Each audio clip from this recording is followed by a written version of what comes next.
There's been a wave of arrests of people who police say threatened to carry out mass shootings after this month's massacres in Dayton and El Paso. The suspects include a truck driver in Indianapolis who allegedly threatened to shoot and stab people at a Tennessee church, and a 15-year-old in Florida accused of posting a mass shooting threat on a video game platform. CBS News senior national security analyst Fran Townsend was a Homeland Security and counterterrorism advisor for President George W. Bush. Fran, good morning. Good morning, Anthony. These threats, some of them may just be people being more observant and reporting more about possible threats out there. It's alarming, though. Are we facing an epidemic here? It is an epidemic.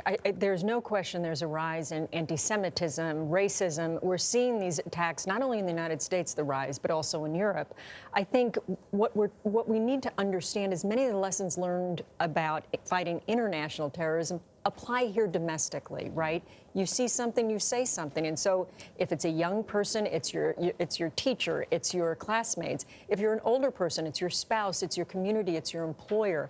And you have to encourage people. I think people now understand that they can play a role in preventing these. Are there things missing in the U.S. to help fight the domestic terrorism issue that law enforcement needs? Well, no question, right, that we had all these authorities when we were fighting international terrorism that we thought, well, do we really want to apply those here in the United States? I think there are privacy and civil liberties concerns. There are First Amendment concerns. I think we've got to get over that. And I think we have to understand that there's a balance, but we've got to give law enforcement both the resources and the authorities they need. Do we have to have another conversation about what it really looks like? I think for many times people think of terrorists and they think from a foreign country. They may think darker skin. These last arrests, these last three that were reported, the two yesterday, the mother was saying he's a little boy, he wouldn't think this way. They have all been white men. Do we need to have a real conversation about what we're dealing with here?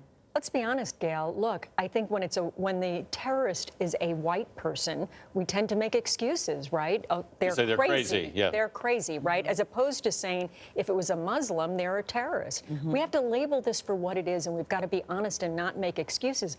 And again, when you look at the international fight, we used to look at what are the enablers. You take away their guns, you take away their communications, you take away their ability to recruit.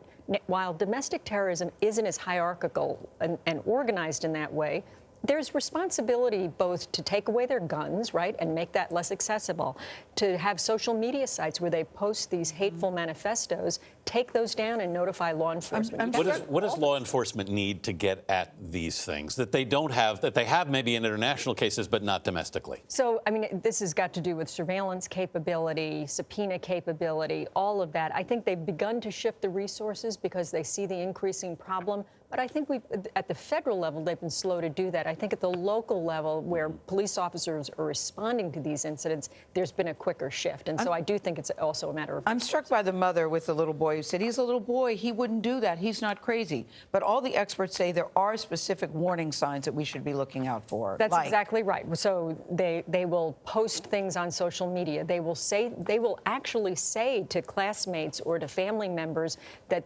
they're going to get a gun, that they want to have a shooting, they want to kill people. Those are the sorts of things we've got to take seriously and have people reporting those. All right, Fran Townsend, thank you very much. We appreciate it. Thank you.